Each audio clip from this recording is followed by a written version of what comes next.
Analyze the verdict, including our next man who's joining us here, former New York federal prosecutor Neama Rahmani, who has joined us several times during the trial the last few weeks. And we certainly wanted to hear from you now, Neama, that we do have a verdict. Your thoughts? A historic day in America, the first time a former president has been convicted, and not just convicted, 34 felony counts. I agree he's not going to get any prison time, but this has really opened the door to the other potential cases that I believe will happen if President Biden is reelected. Trump will be tried in those cases, and it's really an important day for the rule of law.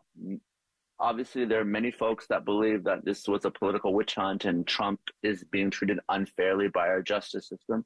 But there are folks on the other side that believe in our jury system, and they believe that 12 men and women of New York took the time and they got it right, and that no one is above the law. We've been talking to you the last couple of weeks about the trial and what's been happening at it, and particularly the testimony of who turned out to be the prosecution's star witness, Michael Cohen. Was he the key to this, do you think?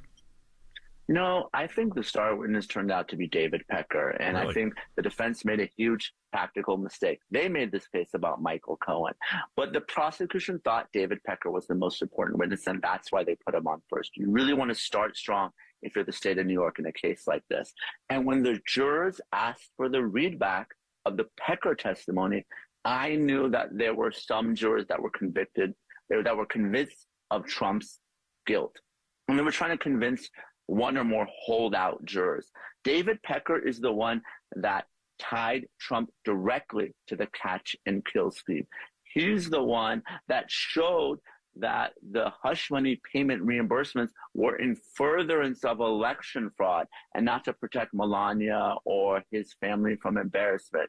So I think the defense made a tactical mistake. They made the whole case about Cohen. The one witness that they called, Bob Costello, was just to impeach Cohen, but I think the jurors disregarded Cohen's testimony and they focused on Pecker, and that's why Trump was convicted.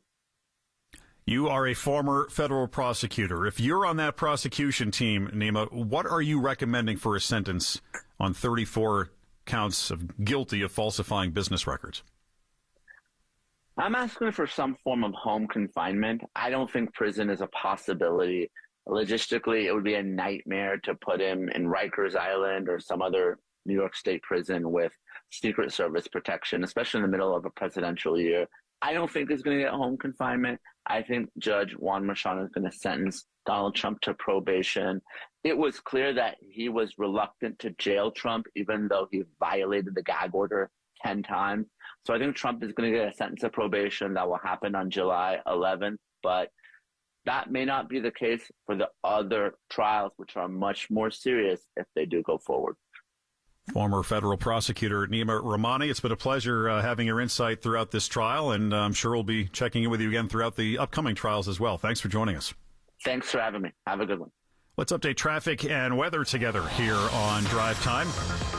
It's sponsored by RWJ Barnabas Health. Let's be healthy together. Visit rwjbh.org. Here's Jim Feldman. And even with an NYPD escort, former President Trump's motorcade can't make its way through this traffic on the northbound side of the FDR, which is just jammed from the 20s all the way up onto Harlem River Drive and up to the GWB. You're going to see a travel time of at least 45 to an hour. You've got heavy delays on the west side, too, on the Henry Hudson from the 50s. And then, of course, it's going to be a half an hour at least on the Deegan getting to the outbound George and 45 minutes at least from the westbound side of the Cross Bronx Expressway. You're jammed through Queens, eastbound LIE, eastbound Grand Central Parkway, southbound BQE, right in that area of the LIE. An earlier crash looks to be cleared out of the way. Suffolk County, heavy delays on the eastbound side of the LIE as you're getting into the area of Motor Parkway with a crash. And on the eastbound Southern State and Nassau by exit 15, there's a crash there as well. I'm Jim Feldman in the WCBS Traffic Center.